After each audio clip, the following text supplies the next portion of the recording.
them, of course, but also for ourselves. Like, we had this, luckily we had the day off just after they left, so we had this one day to basically decide what to do.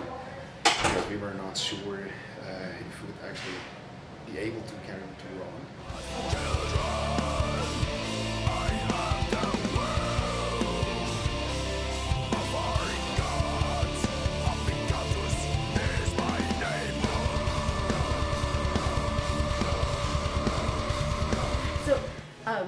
Origins is like the first album that went #1 in Switzerland in 12-year history of the band. So, oh my gosh, how did that feel? Weird. Weird? Yeah, it was a bit unreal. I mean, of course, it was good, and it charted pretty amazingly, like anywhere. But yeah, this #1 in Switzerland, it was kind of unreal. I mean, of course, we were happy. It was the same, and the last album was, I think it was rank 4. That already was like, whoa.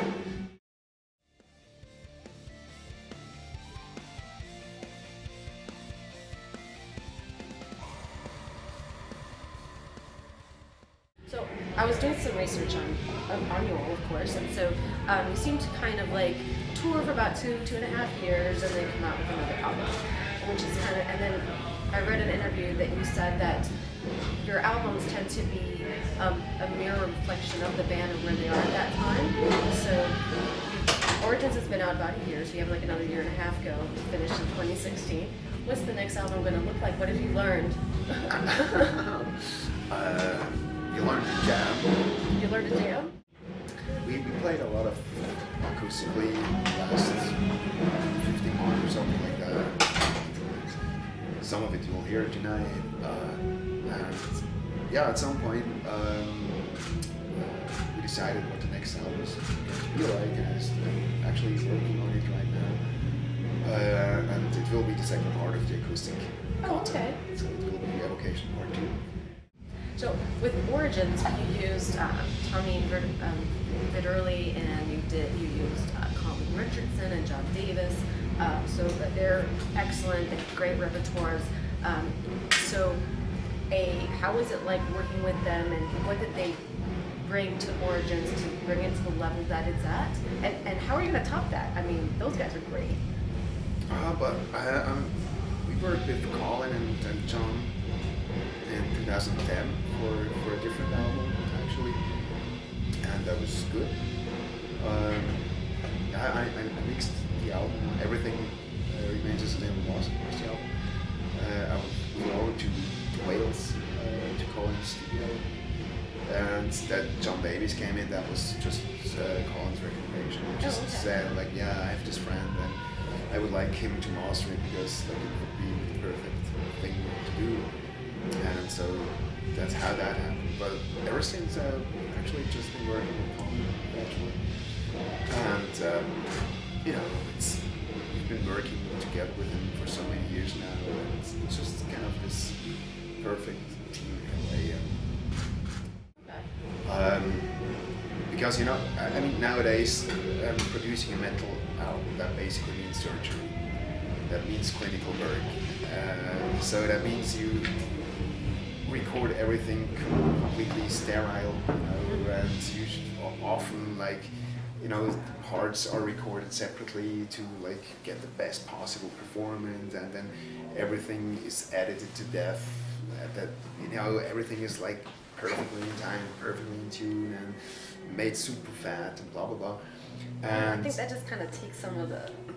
There you go. Yeah. Yeah, that's what we think too. But I mean, that's how it is done nowadays. Yeah. And for the last 2 albums especially, we just really wanted to go away for that. And Origins was actually the most extreme thing we did. And everything is left pretty raw. And it was just like, when Merlin recorded the drums, for instance, it was just like press record, play the whole song, press stop. Oh wow. Like that. And or same for the vocals actually. And there's there has not been like much editing and tuning and stuff like that in my vocals. So that actually means there are parts in certain songs where my vocals are not tuned like perfectly. I thought it was great. Pitch. Yeah, I mean it's like that's. But it gives it I soul. think exactly. I mean it's within a range. I mean I can't sing, so it's not completely off, of course, but it's within a range it just makes it more musical in my opinion. And also like if. Of course, it sounds like super fat and massive if everything is like on a millisecond at the same time. But honestly, I think it kind of rocks more if it's natural. Absolutely. And yeah, actually, it's a pretty raw album. So my favorite from that one is Keltos. I mean, it's kind of like a duet between both you and Anna. But I also really liked it because it's, I believe it's like in 6/8.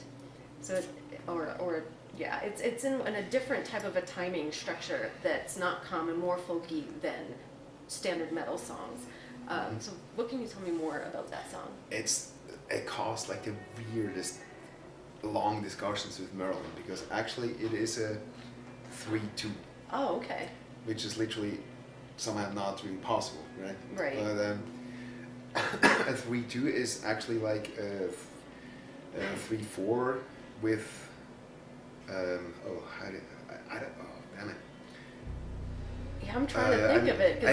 I don't know the word in English, but if you have like one beat before the actual beat bar starts. Okay. I don't know what you call that, but a 3/2 is like a 3/4 with this pre-beat. Okay. And it's like, yeah, we've been discussing like about this like for ages, Merle and myself, and it just like he was like, oh my god, this is not working, blah blah blah. And eventually I researched on it, and it's literally called 3/2, and it's something that basically exists in folk music. Okay. Partly in older classical music. Oh, gotcha. Yeah, because it had that very lilting type of a feel, you know, almost like a 6/8, where you know you've got three on one. But yeah, I'll have to go back and listen to it some more for that little extra piece of it. Yeah, it's just like it is a 3/4 for 2 bars, and the third part is one beat missing, and then it starts all over again. Huh. It's blowing my mind. It's weird. You did the artwork for the album itself, and you worked with some folks from the University of Zurich to develop it. So what can you tell me more about the design process?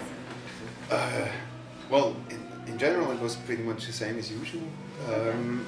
But if it came to the front cover, that's where I sat down with a professor, and actually he had his daughter, who was like 15 or something, drawing some sketches of everything. Yeah, that's pretty sweet.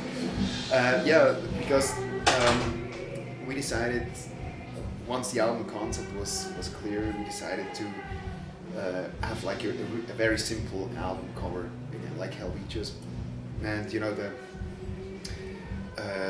album lyrically is completely focused on Celtic mythology, etiological tales from ancient Gallia and so on. And so we were looking for something that kind of symbolizes that. But that's the cruise. I mean, it doesn't really exist. You know, if we would have like written an album about like the Catholic religion, just gonna put a crucifix in front of it. But there's not such a thing in the Celtic culture. Okay. And so we were just looking for something like that, but at the same time I wanted something that is really, you know, painted or whatever in the style it was back then. Okay. So like if we were supposed to make an album cover that a lot of Gauls from back then would buy because they liked the cover, something like that. Okay. You know. So your album is somewhere in time, and the old Gauls are there putting their money down. Maybe. So Nicole left the band as well. So how are you filling that gap?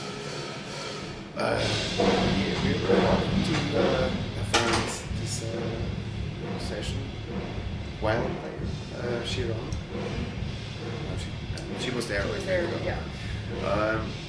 Yeah. And she just fills in for this tour until the end of the year. And she's doing a good job so far. She's not at all. But yeah, and she's doing a very good job. Yeah.